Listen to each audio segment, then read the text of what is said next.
पहला हमारा आपसे सवाल सर ये है कि जैसे कि मैंने अभी बताया कि he is my childhood friend also, और हम जाहिर सी बात है कॉमर्स बैकग्राउंड के, आप लोग जानते हैं कि मैं इकोनॉमिक्स में ही पीएचडी हूँ, तो हम दोनों ही कॉमर्स बैकग्राउंड के थे। तो सबसे बड़ा सवाल, और बहुत सारे व्यूअर्स का भी सवाल ये आ रहा था कि क्या मर्चेंट नेवी कॉमर्स के लिए नहीं बनी है?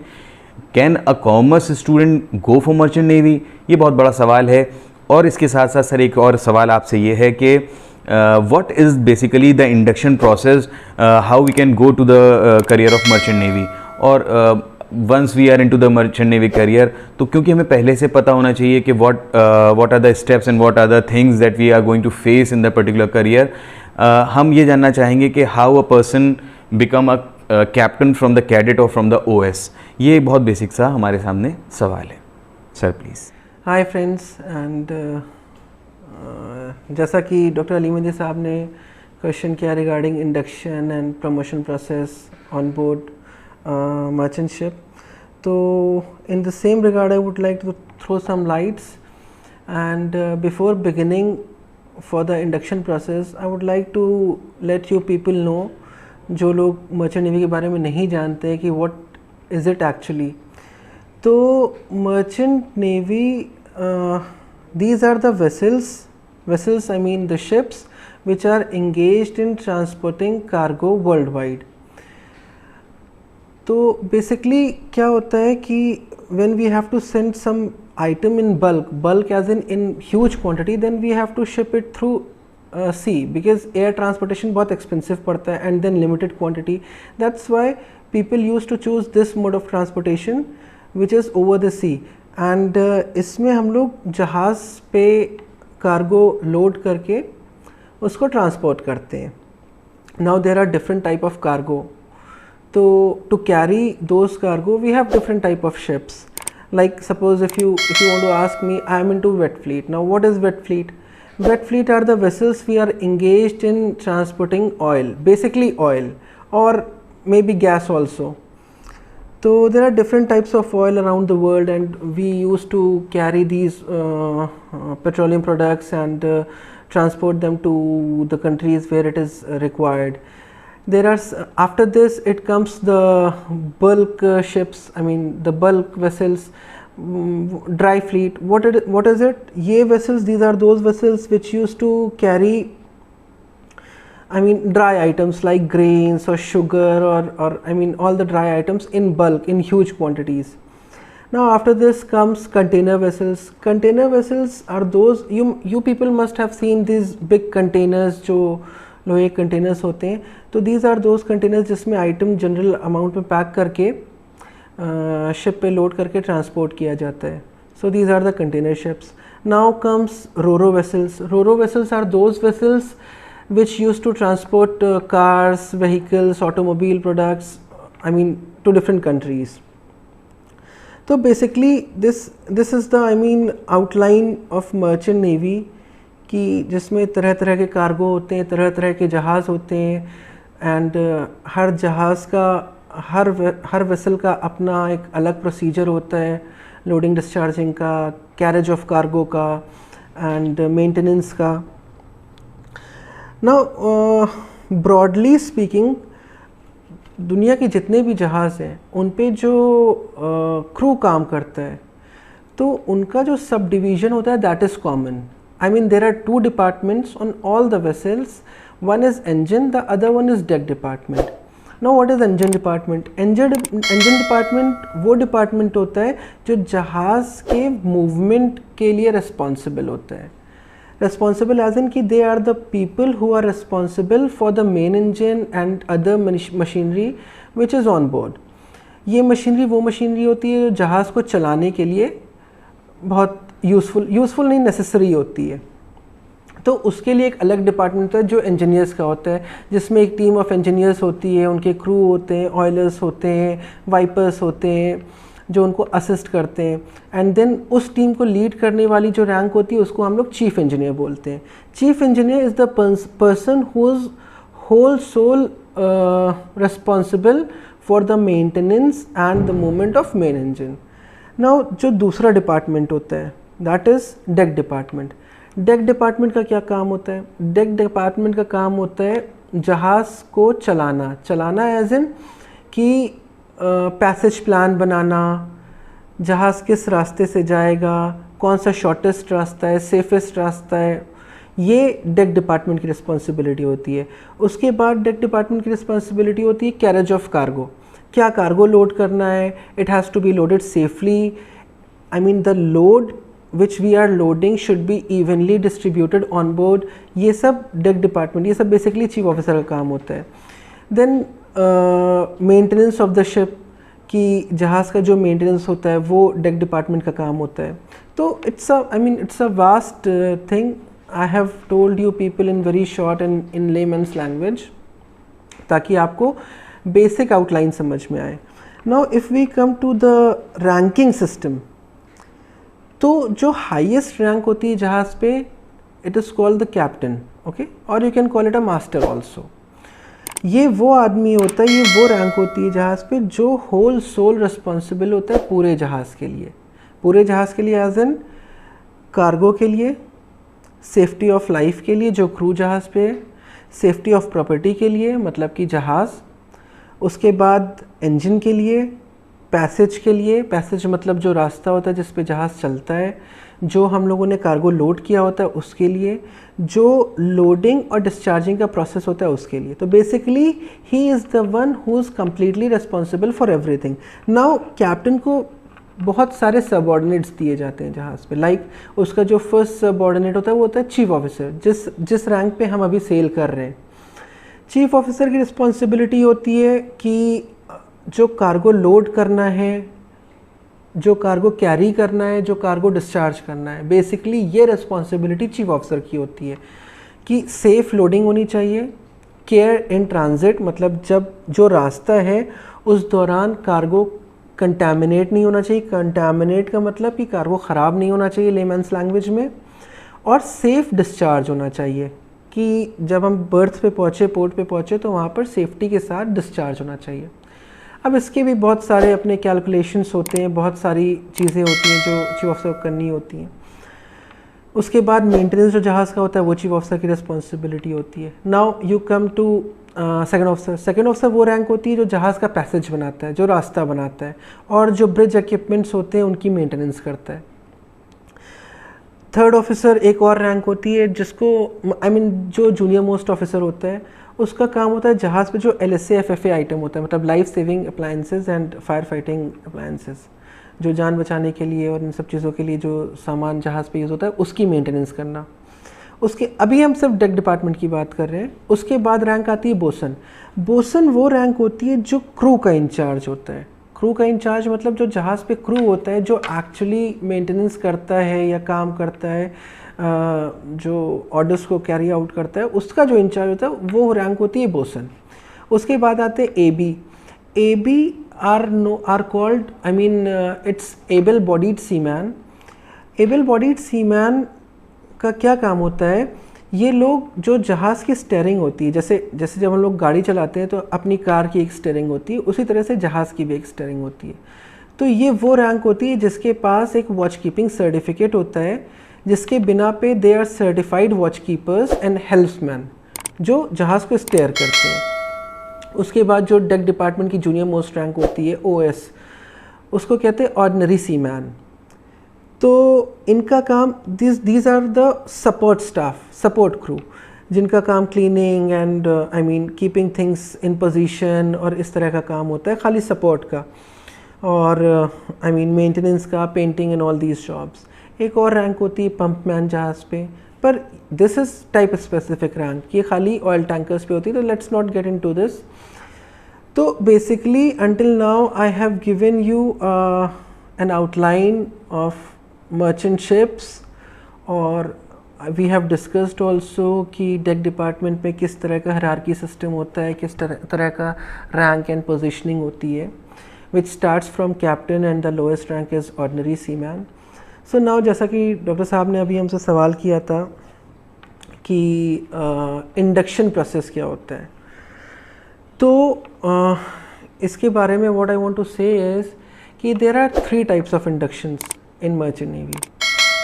ओके, तो जिसमें कि जो सबसे बेसिक इंडक्शन होता है, सबसे basic, that is called GPR, GP rating. I mean if you would stretch it, so it's general purpose rating. Okay, ये वो एक तीनों में से एक इंडक्शन प्रोसेस है जिसमें कॉमर्स के स्टूडेंट्स भी मतलब एलिजिबल होते हैं. Of course later I will discuss कि how they can promote and how they can, I mean, achieve higher ranks and officers बन सकते हैं, चीफ ऑफिसर बन सकते हैं, कैप्टन बन सकते हैं. That we will discuss on a later stage. But this is the only induction process जिसमें साइंस और कॉमर्स स्टूडेंट्स दोनों एलिजिबल हैं. अब इसमें होता क्या है, what we do in this, ये एक 6 महीने की ट्रेनिंग होती है जिसके लिए मिनिमम एलिजिबिलिटी क्राइटेरिया आज के टाइम पे जो है it is 10th pass with at least 50% of marks in English. Doesn't matter you are from art side, science side or commerce side, it doesn't matter. The most important thing ki you should be having at least 50% marks in English and 10th pass certificate. The age limit for this is 25 years, and if you are a graduate then it could be stretched up to 27 years. Okay, पर ये basic course होता है जिसके बाद आप जो जहाज़ के लोएस्ट रैंक होती है उसमें जाते हैं. तो इसमें होता क्या है, बेसिकली आप 6 महीने की ट्रेनिंग करते हैं जो कि तमाम जगह होती है, दिल्ली, बॉम्बे, बहुत सारे कॉलेजेस है, इवन अपने लखनऊ में भी एक कॉलेज है. तो आप 6 महीने की ट्रेनिंग करते हैं, उसके बाद आप एक एग्ज़ाम होता है end of the training. Once you, I mean, pass that exam, उसके बाद आपके documents almost it takes about 2 to 3 months जो DG शिपिंग से बन के आते हैं गवर्नमेंट ऑफ इंडिया से. DG shipping is the directorate general shipping of India, जो शिपिंग को और इन सब चीज़ों को कंट्रोल करती है. उसके बाद आपके डॉक्यूमेंट्स बन के आते हैं. डॉक्यूमेंट्स में जो मोस्ट इंपॉर्टेंट डॉक्यूमेंट है that is your CDC which is I mean continuous discharge certificate. It takes about 2 to 3 months, वो आपका बन के आ जाता है. जब वो बन के आ जाता है then only you can apply for your job. Okay, there are so many companies through which you can apply, and once you get the job, तो जिस रैंक पे आप पहली बार जाते हैं that is the OS, I mean ordinary seaman, which I have already explained earlier. That's the lowest rank. बाकी promotion कैसे करना है I will explain later. First I will tell you that what are the steps of induction. तो ये एक basic course होता है जिसमें आपको एक बेसिक ट्रेनिंग दी जाती है जहाज़ पे रहने की, काम करने की और मेंटेनेंस की, इस सब चीज़ों की, जिसमें आपको ये सर्टिफिकेट मिलता है और उसके बाद आप जहाज़ पे जाते हैं. Now second thing is DNS, diploma in nautical science. Now ये this thing is only for science students. ठीक है, इसमें आपके पास साइंस और इंग्लिश में at least if I am not wrong above 60% marks होने चाहिए.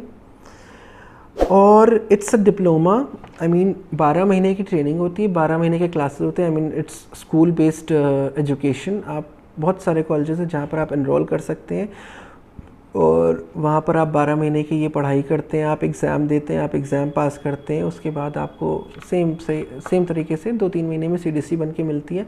बट दिस CDC जो आपको मिलती है, this is not the GPR CDC और OS CDC, it's I mean cadet CDC. इसमें आपको जो रैंक मिलती है वो कैडेट की रैंक मिलती है.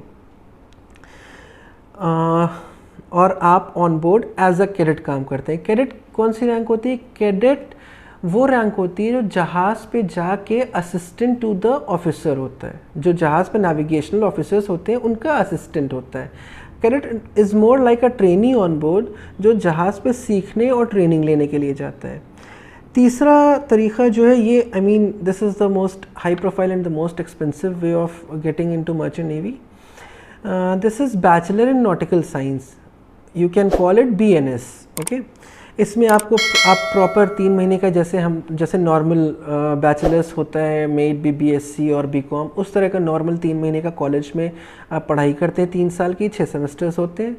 And at the end of your whole course, I mean at the end of 3 years, you get your bachelor's degree also and you get a CDC also. Again, ये CDC जो आपको मिलती है कैडेटशिप की मिलती है. इसमें आप on board as a cadet जाते हैं एंड आप उसके बाद वहाँ पर ऑफिसर को जाके असिस्ट करते हैं and you try to learn things from on board officers and उसके बाद फिर you can, I mean, excel into your career further. Now we come back to the, जैसा कि डॉक्टर साहब ने अभी पूछा, we come back to the promotion thing कि इसमें कैसे प्रमोशंस होते हैं। तो पहली बात हम लोग को ये समझनी है कि जो लोएस्ट रैंक है वो ओएस है और जो हाईएस्ट रैंक है वो कैप्टन है। तो हर इंसान जो कहीं पर इंड्यूस होता है उसका टारगेट होता है हाईएस्ट लेवल को अचीव करना। तो you have to keep in mind कि your target is to be a captain someday, okay. और जो तीनों तरीके हैं उन तीनों तरीक़ों से आप कैप्टन पहुंच सकते हैं, कैप्टन बन सकते हैं। जैसा कि if you take my example, मैंने ओएस से शुरू किया था, डॉक्टर साहब ने मुझे क्रेडिट बोल दिया था, but I have started as a OS. तो मैंने 6 महीने वाली ट्रेनिंग की थी, फिर धीरे धीरे I have excelled into this. So first I will tell you कि जीपीआर से कैसे हम लोग प्रमोशन अचीव करके और एक दिन कैप्टन बन सकते हैं। जब आप जीपीआर ट्रेनिंग करते हैं आपको जो सीडीसी मिलती है, आपको ओएस की सीडीसी मिलती है। उसके बाद ओएस के बाद जो नेक्स्ट रैंक होती है वो एबी की होती है, एबल बॉडीड सीमैन की। तो पहले तो आपको एबी बनना होता है। वो बनने के लिए आपको क्या करना पड़ेगा, उसके लिए आपको मिनिमम 12 महीने का सी टाइम ऑन बोर्ड होना चाहिए एज एन ओएस, ठीक। 12 महीने का सी टाइम मतलब कि 12 महीना आपने जहाज़ पे काम किया होना चाहिए। उसमें छुट्टी के दिन इंक्लूड नहीं होते हैं।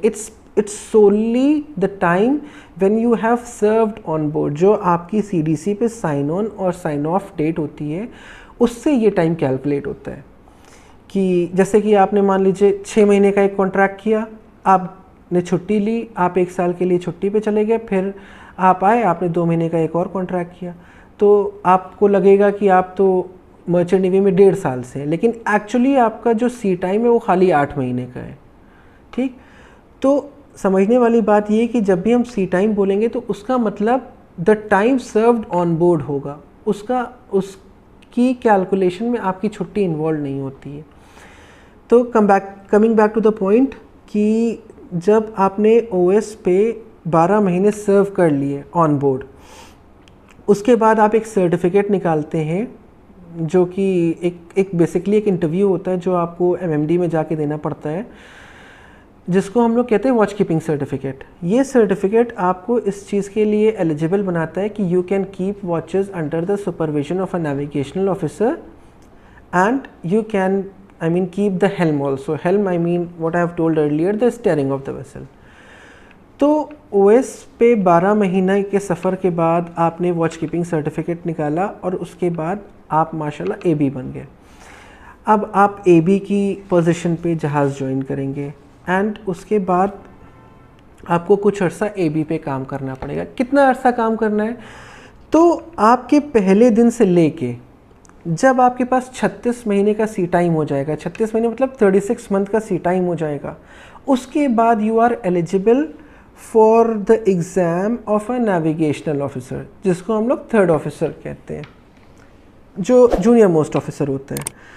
तो अगर हम लोग इसको टाइम वाइज देखें तो 12 महीने आपने ओएस पे काम किया, उसके बाद जब अगले 24 महीने आप एबी पे काम कर लेंगे एंड आपका total sea time from day 1 36 months का हो जाएगा, then only you are eligible for your officers exam. अब ये एग्ज़ाम कहाँ होता है, चूँकि इंडिया में अगर आपको ये एग्ज़ाम देना है तो इसका बहुत लंबा प्रोसेस है। आपको पहले एनसीवी निकालना पड़ेगा, NCV is near coastal vessels.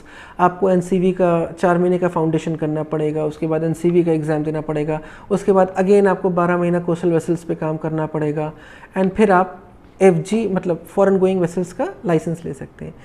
तो इसके अलावा एक और तरीक़ा ये कि आप बाहर मुल्कों में भी जाके इस एग्ज़ाम को डायरेक्टली दे सकते हैं। मतलब जैसे ही आपका 36 महीना कंप्लीट हुआ तो जो आईएमओ की वाइट लिस्ट कंट्रीज़ हैं, जो आईएमओ इज़ इंटरनेशनल मारीन ऑर्गेनाइजेशन, जो सारी इन सब चीज़ों को कंट्रोल करती है, मैरीटाइम वर्ल्ड वाइड कंट्रोल करती है, तो उसकी जो वाइट लिस्ट कंट्रीज़ हैं उन कंट्रीज़ में जो आप जाके एग्ज़ाम दे सकते हैं, जिनमें कौन कौन सी आती हैं बेसिकली, जिसमें यूके है। यूके इज़ यूनाइटेड किंगडम, जहाँ से पूरी शिपिंग कंट्रोल होती है, आप वहाँ जाके एग्ज़ाम दे सकते हैं। उसके बाद सिंगापुर है, सिंगापुर में आप जाके एग्ज़ाम दे सकते हैं, ऑस्ट्रेलिया में दे सकते हैं, न्यूजीलैंड में दे सकते हैं। ये सब वो कंट्रीज़ हैं जहाँ के लाइसेंसेस की वैल्यू वर्ल्ड वाइड है, अच्छी वैल्यू है। ऑफ कोर्स यूके की सबसे ज़्यादा वैल्यू है, but then again these countries also hold key role in shipping world wide. तो जैसे ही आपका 36 महीना कंप्लीट हुआ, आप इन जहाँ से भी आपको बेहतर लगे, आई मीन फाइनेंशियली और आई मीन जो भी फिजिबिलिटी हो, वहाँ से आप अपने आप को एनरोल कर सकते हैं। और वहाँ प्रॉपर क्लासेस होते हैं, 10 महीने के क्लासेस होते हैं, जहाँ पर आपको हर वो चीज़ सिखाई जाती है जो एक ऑफिसर को आनी चाहिए। 10 महीने के क्लासेस होते हैं, उसके बाद रिटन एग्ज़ाम्स होते हैं, उसके बाद ओरल एग्ज़ाम्स होते हैं, फिर सिमुलेटर एग्ज़ाम्स होते हैं। सिमुलेटर एग्ज़ाम्स इज़ लाइक कि आपको एक मतलब जहाज़ नुमा कमरे में रखा जाता है एंड एक artificial I mean 7 dimensional theme से जहाज़ का एक्सपीरियंस कराया जाता है एंड डिफरेंट सिचुएशन दी जाती हैं और वहाँ पर आपकी कैपेबिलिटीज़ को चेक किया जाता है। तो आप वो एग्ज़ाम जहाँ से भी दें, जहाँ पर आपको ठीक लगे, वो अगर आप पास कर लेते हैं तो फिर आपको COC मिल जाती है। COC is certificate of competency, जो इस बात को प्रूव करती है कि now you are competent to be a navigational officer. ठीक, तो ये जो बेसिक ट्रेनिंग करने के बाद, जो GPR ट्रेनिंग करने के बाद एक साइंस या कॉमर्स के स्टूडेंट के लिए कैसे वो आगे एक्सेल कर सकता है, ये वो प्रोसेस है। अब एक बार आप नेविगेशनल ऑफिसर की COC मिल गई आपको, तो फिर यहाँ से आगे का सफ़र तीनों इंडक्शन प्रोसेस के लिए सेम होता है, चाहे आप वो GPR से करें, चाहे आप वो BNS से करें, चाहे आप वो DNS से करें। यहाँ तक अगर आप पहुँच गए तो इसके बाद जो सफ़र होता है कैप्टन तक का, वो सेम होता है। तो मैं वो एक बार में एक्सप्लेन करूँगा। अभी मैं खाली जो फर्स्ट COC होती है, जो नेविगेशनल ऑफिसर की COC होती है, उसके लिए तीनों के अलग अलग तरीक़े एक्सप्लेन करता हूँ। उसके बाद मैं कॉमनली एक बार में तीनों का एक्सप्लेन कर दूँगा ना। दूसरा तरीका जो मैंने बताया था आप लोगों को, वो था DNS, which was diploma in nautical science. Diploma in nautical science में बेसिकली क्या होता है, आपको 12 महीने की ट्रेनिंग होती है, जो स्कूल बेस्ड ट्रेनिंग होती है। उसमें 2 सेमेस्टर होते हैं, सेमेस्टर 1, सेमेस्टर 2। आप जब दोनों सेमेस्टर पास करे थे, जैसा मैं आपको पहले बता चुका हूँ, आपको CDC मिलती है, जो कैडेटशिप की CDC में होती है। एंड जब आप जहाज़ ज्वाइन करते हैं तो ये ज्वाइन एज अ कैडेट। अब यहाँ पर क्या होता है, जब आपने एज अ कैडेट ज्वाइन किया डिप्लोमा करने के बाद, तो आपको जहाज़ पे 18 महीने का अरसा एज अ सी टाइम काम करना पड़ता है। ठीक है, तो सपोज़ कीजिए आपने जनवरी 2020 में अपनी CDC इशू कराई, आपने ज्वाइन किया उसके बाद। और हाँ, एक बात और मैं बताना चाहता हूँ कि जो मिनिमम कॉन्ट्रैक्ट लेंथ होती है वो 9 महीने की होती है। मतलब you have to be on board for at least 9 months. और जो मैक्सिमम होती है वो 11 महीने की होती है। इससे ज़्यादा आप जहाज़ पे नहीं रुक सकते। तो जो 18 महीने का सी टाइम है वो आपने 2 कॉन्ट्रैक्ट में कर लिया। आपने एक 9 महीने कॉन्ट्रैक्ट किया, फिर आप घर गए, आपने कुछ छुट्टियाँ की, फिर आप आए वापस, फिर आपने 9 महीने कॉन्ट्रैक्ट किया। तो इस तरह से आपके 18 महीने कंप्लीट हो गए। अब इसके बाद फिर आप वापस इंडिया आएंगे, अपने घर आएंगे। आप इस तरीके की सबसे अच्छी बात कि अगर आपने डिप्लोमा किया हो तो आप आसानी से इंडिया में ही एग्ज़ाम दे सकते हैं, आपको बाहर जाने की ज़रूरत नहीं है। आप फिर वापस इंडिया आएंगे, आप MMD जाएंगे। MMD is mercantile marine department, जो आई मीन सर्टिफिकेशन और इन सब चीज़ों को कंट्रोल करती है। आप वहाँ जाएंगे, आप अपना असेसमेंट कराएंगे। असेसमेंट इज़ कि जो आपने सी टाइम किया है वो एलिजिबल है कि नहीं एंड ऑथेंटिकेट है कि नहीं, ये सब MMD अपने एंड पे चेक करेगी एंड उसके बाद आपको वो असेसमेंट इशू कर देगी। नाउ फिर क्या होगा, आप एग्ज़ाम देंगे। वहाँ पर आपको 4 महीने का फाउंडेशन करना पड़ेगा। उसके बाद आप रिटन एग्ज़ाम देंगे, आप ओरल एग्ज़ाम देंगे, फिर इंशाल्लाह आप सब पास कर लेंगे तो आपको COC मिल जाएगी। Again this will be the same COC जो COC of a navigational officer की होती है। मैं इसके आगे का इसके बाद एक्सप्लेन करूँगा। जो लास्ट स्टेप होता है दैट इज़, जो तीसरा इंडक्शन प्रोसेस बताया था मैंने, वो था BSc, I mean bachelor in nautical science, BNS। उसमें क्या होता है, उसमें आप प्रॉपर 3 साल का ट्रेनिंग करते हैं और आपको ग्रेजुएट की डिग्री मिलती है, आपको कैडेट की CDC मिलती है। इस तरीके से जब आप जहाज़ पे जाते हैं तो आपको सिर्फ 12 महीने का सी टाइम इकट्ठा करना होता है। 12 महीना जहाज़ पे काम करना होता है एज अ कैडेट, क्योंकि ऑलरेडी आपको 3 साल कॉलेज में पढ़ा दिया गया होता है, हर चीज़ पढ़ा दी गई होती है। तो जहाज़ पे सीखने को मतलब उतनी ज़्यादा चीज़ें नहीं होती हैं जितनी कि एक डीएनएस में सीखने की होती हैं या एक जीपीआर में सीखने की होती हैं, क्योंकि 3 साल का अरसा बहुत होता है कुछ सिखाने के लिए। तो आप जहाज़ पे जाते हैं, आप जहाज़ के एनवायरनमेंट से फ्रेंडली होते हैं और 12 महीना आप काम करते हैं जहाज़ पे, और आप जब जहाज़ से वापस आते हैं 12 महीने का सी टाइम करके, फिर आपको असेसमेंट कराना होता है, अपनी authenticity of your sea time MMD check करती है। उसके बाद फिर अगेन आपको 4 महीने का फाउंडेशन कोर्स करना होता है, फिर आप रिटन देते हैं, ओरल्स देते हैं, फिर आपको ये अपना what do you call it COC of a navigation officer मिलती है। नाउ अभी तीनों प्रोसेस से we have reached this COC, जो इनिशियल COC होती है ऑफ अ नेविगेशन ऑफिसर। अब इसके बाद का सफ़र सबके लिए सेम होता है। तो इसके बाद होता क्या, चाहे आपने GPR किया हो, चाहे आपने BNS किया हो, चाहे आपने DNS किया हो। अगर आप साइंस स्टूडेंट हैं तो of course BNS and DNS आपके लिए ओपन है, एंड अगर आप कॉमर्स स्टूडेंट हैं तो आपके लिए खाली GPR है, जो जनरल पर्पस रेटिंग होती है। एंड आपको बता चुका हूँ मैं, 36 महीने का सी टाइम करना होता है, और फिर बेहतर ये है कि बाहर जाके एग्ज़ाम दें और वहाँ पास करें। वहाँ पर आपको 10 महीना रहना होता है, and you have to manage everything on your own, पढ़ाई लिखाई and all those things. So once you have achieve this initial first COC of a navigational officer, इसके बाद when you go on board, so इधर you join as a junior officer और a third officer. And जैसा कि मैं पहले बता चुका हूँ कि at this rank you have to be be responsible for the LSA and FFA items, and documentation and paperwork. It is more of a administrative job. Okay, तो इसके बाद जो नेक्स्ट लेवल होता है वो होता है second officer. But second officer rank के लिए आपको कोई एग्ज़ाम नहीं देना, कोई COC नहीं हासिल करनी, कोई कॉलेज नहीं करना।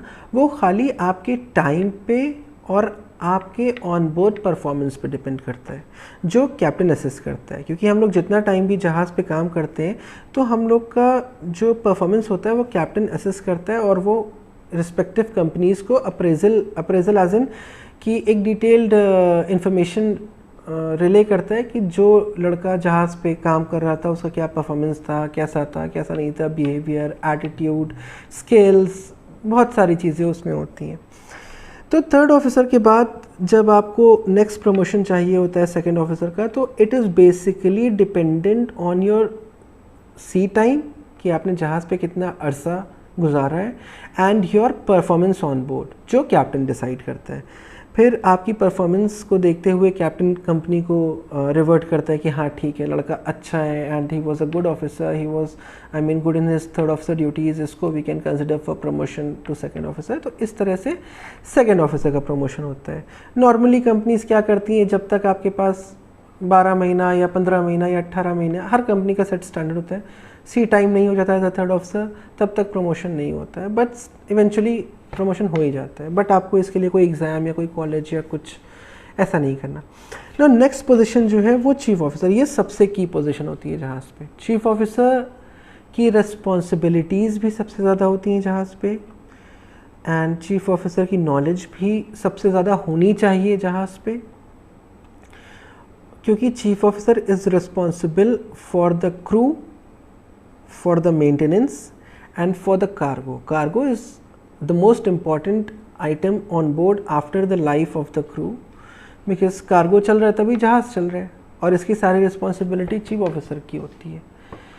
तो जब आपने सेकेंड मेट आप बन गए और आपके पास already COC of a navigation officer है, तो जो सी टाइम चाहिए होता है पहली COC के बाद चीफ ऑफिसर की COC के लिए, वो बेसिकली 12 महीना है। अब आप लोग सोच रहे होंगे, मैंने आपको पहले बताया था कि थर्ड ऑफिसर बनने के 18 महीने के बाद आप सेकंड ऑफिसर बनेंगे, तो 12 महीने में कैसे दूसरी COC मिल जाएगी।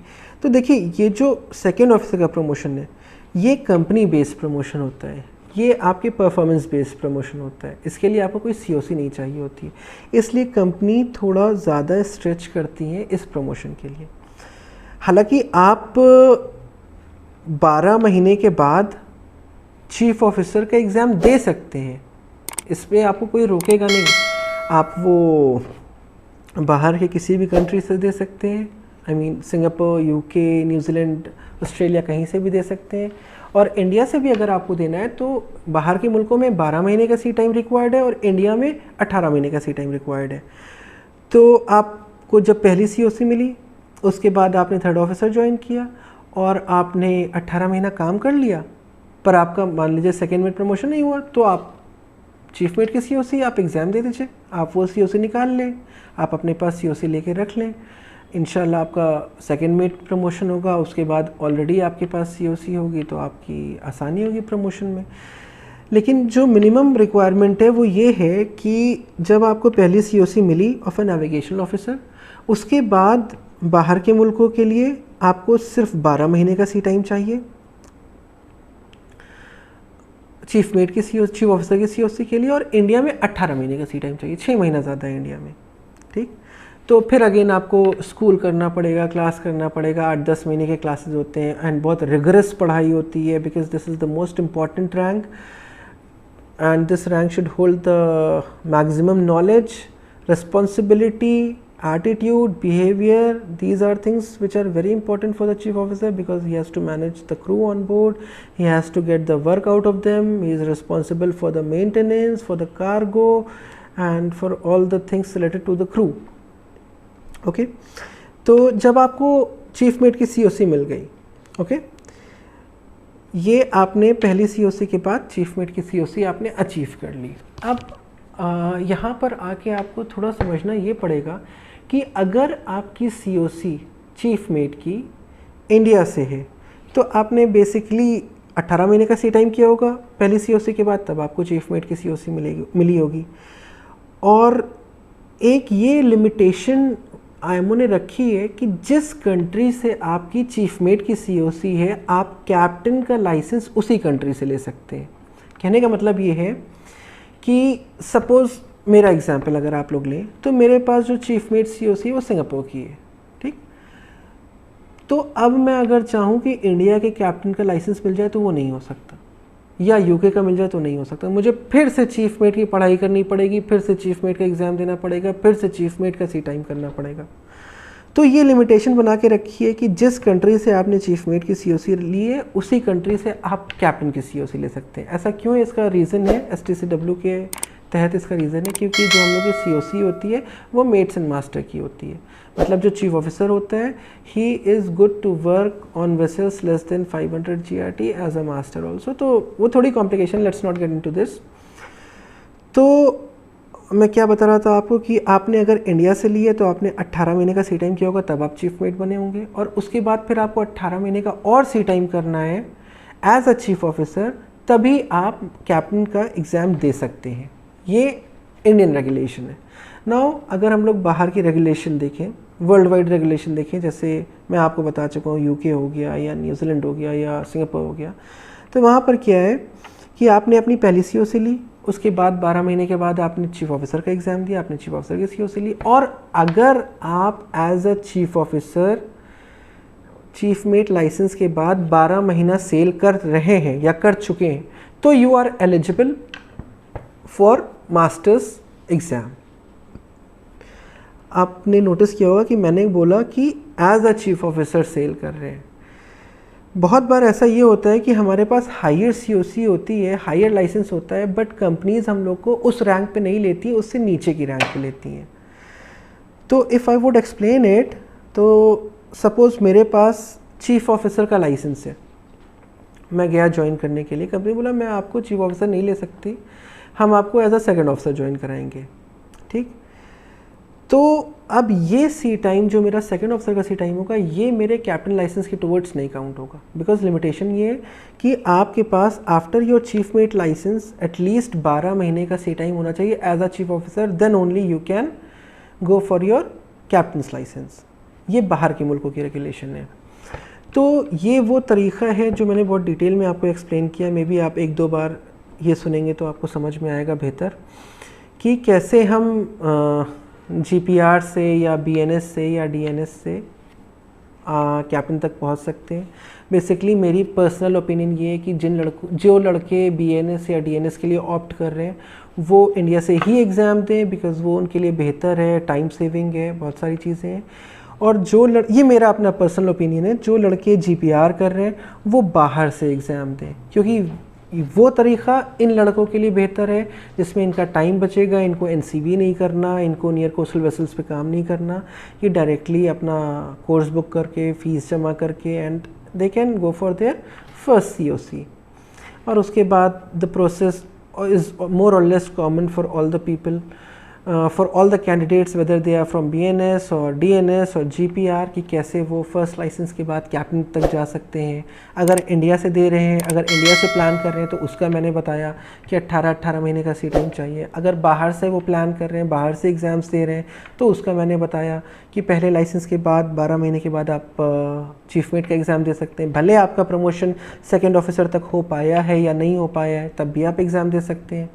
सेकेंडली, चीफ ऑफिसर के बाद अगर आपको कैप्टन के लिए जाना है तो आपके पास एटलीस्ट 12 महीने का सर्विंग टाइम होना चाहिए एज अ चीफ ऑफिसर, तो आप एग्ज़ाम दे सकते हैं। अगर वो नहीं हो पा रहा है तो एटलीस्ट 24 महीने का सी टाइम होना चाहिए as a watch keeping officer, I mean किसी भी रैंक पे, किसी भी ऑफिसर रैंक पे, तो आप कैप्टन का एग्ज़ाम दे सकते हैं। एक बार आपके पास कैप्टन का लाइसेंस आ जाता है, उसके बाद जो कैप्टन का प्रमोशन होता है वो, I mean because you know captain is the most important rank, I mean he is the one who is responsible for all sorts of communication, third party communication, all sorts of, I mean, law related to things ki, I mean, if there would be any case or if there would be anything, captain will be the person who is responsible। तो ये rank वो rank होती है जो सबसे ज़्यादा responsible होती है एंड इसके प्रमोशन के लिए सबसे ज़्यादा टाइम लगता है, जो कंपनी अपने हिसाब से डिफ़ाइन करती है। So I hope you people would understand the process of induction and promotion. If कोई डाउट हो तो आप पूछ सकते हैं अगेन। सर बहुत बहुत शुक्रिया, आपने अपना बेशकीमती वक्त हमारे लिए दिया, हमारे व्यूअर्स के लिए दिया। आपका सर बहुत बहुत शुक्रिया। आपने इतनी सारी बातें बता दी कि जिसको फिर से एक रिवाइंड करके कंक्लूड करना थोड़ा सा मुश्किल होगा हमारे लिए, लेकिन हमें उम्मीद है अपने व्यूअर से कि उन्होंने मेरी उस गुजारिश को माना होगा और अपने पास पेपर और पेन के साथ वो इस पूरी सीरीज़ को समझा होगा और जितने भी डाउट्स हैं शायद क्लियर हो गए होंगे। अगर उसके बाद भी कुछ बचते हैं, यू आर फ्री, आप हमें व्हाट्सएप करके बात कर सकते हैं, आप हमारे कमेंट सेक्शन में सवाल कर सकते हैं। तो thank you for watching, have a nice day. Thank you sir.